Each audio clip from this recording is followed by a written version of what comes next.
December 21, 1968, Nha Trang Air Base, South Vietnam. A modified C-130 cargo aircraft sits on the runway. But this isn't a cargo plane anymore. The idea started with a problem. American ground forces in Vietnam were being ambushed at night.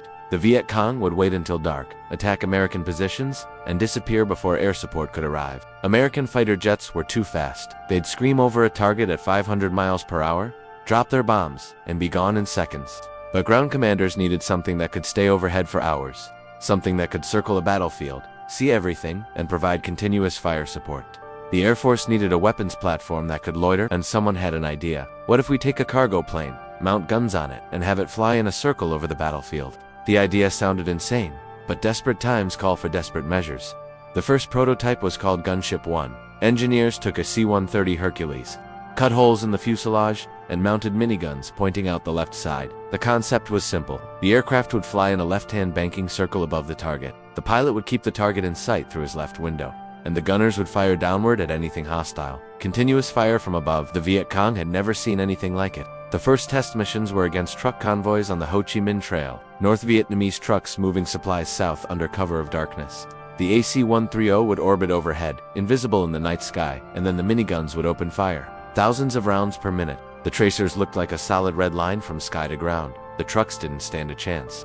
December 20. Spectre's first real combat mission. American ground forces were pinned down near the Cambodian border. Viet Cong forces had them surrounded. It was night. American jets couldn't see the enemy positions. The ground forces were calling for fire support, but nobody could help them. And then Spectre arrived overhead. The AC-130 crew used night vision equipment and infrared sensors to find the Viet Cong positions. They could see in the dark. They could identify targets that were invisible to everyone else. And then, the guns started firing. 4 miniguns, 16,000 rounds per minute. The sound was like tearing fabric, but 1,000 times louder. The Viet Cong positions were obliterated. The American ground forces couldn't believe what they were seeing. A single aircraft, circling overhead, destroying everything. The siege was broken. The ground forces were saved. And the AC-130 gunship proved it was the most devastating close air support platform ever built. But the AC-130 wasn't perfect. It was slow, it was vulnerable, and it had to fly in circles, making it predictable. If the enemy had heavy anti-aircraft weapons, the gunship was in trouble. During the war, several AC-130s were shot down.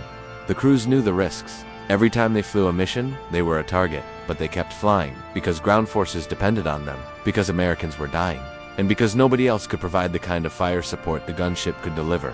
One of the most famous AC-130 missions happened during the Battle of Sanh in early 1968. The North Vietnamese army had surrounded a marine base with over 20,000 troops. They were shelling the base with artillery. They were preparing for a final assault. The Marines were outnumbered and running low on ammunition, and then the AC-130s arrived. Night after night, the gunships orbited overhead. They destroyed North Vietnamese anti-aircraft positions. They interdicted supply lines. They broke up troop concentrations preparing to attack. The North Vietnamese couldn't move at night. If they tried, the gunships would find them and destroy them. The siege of Sanh lasted 77 days. The Marines held, and the AC-130s were a major reason why. After Vietnam, the AC-130 kept evolving. More powerful guns were added. A 40mm Bofors cannon, a 105mm howitzer. Yes, a howitzer. An artillery piece mounted in an aircraft. The AC-130 could fire artillery shells from the sky. Later versions added advanced sensors, laser designators, GPS-guided munitions. The gunship became a flying weapons platform capable of engaging any target, day or night, in any weather, and it's still in service today. AC-130s flew missions in Grenada, Panama, the Gulf War, Somalia, Afghanistan, Iraq. Anywhere American ground forces need close air support, the gunship is there. The AC-130 has a reputation. Ground forces love it. Enemy forces fear it. There's a saying in the military, if you hear Puff the Magic Dragon overhead, you're either very safe or very dead. Puff the Magic Dragon, that's what they call it. Because when the guns fire at night, the tracers look like a dragon breathing fire from the sky. And if you're on the receiving end, it's the last thing you'll ever see. The AC-130 can put a round into every square foot of a football field in under a minute. That's the level of firepower we're talking about. Total destruction of everything in the target area. There are stories, legendary stories, about what the AC-130 can do. During the Battle of Mogadishu, Black Hawk Down, an AC-130 orbited overhead, providing fire support for the trapped American soldiers. The crew stayed on station for hours, far longer than they were supposed to, because they refused to leave while Americans were still in danger. In Afghanistan, an AC-130 crew was credited with saving an entire special forces team that was about to be overrun by Taliban fighters.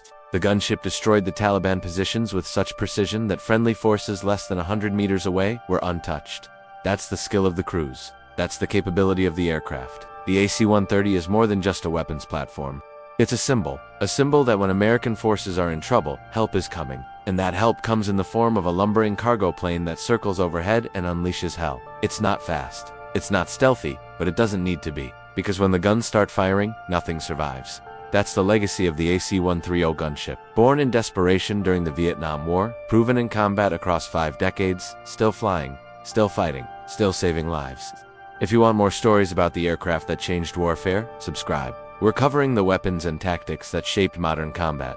Comment below. Most devastating aircraft ever built. Let us know. Thanks for watching. And remember, if you hear Puff the Magic Dragon, you're either very safe or very dead.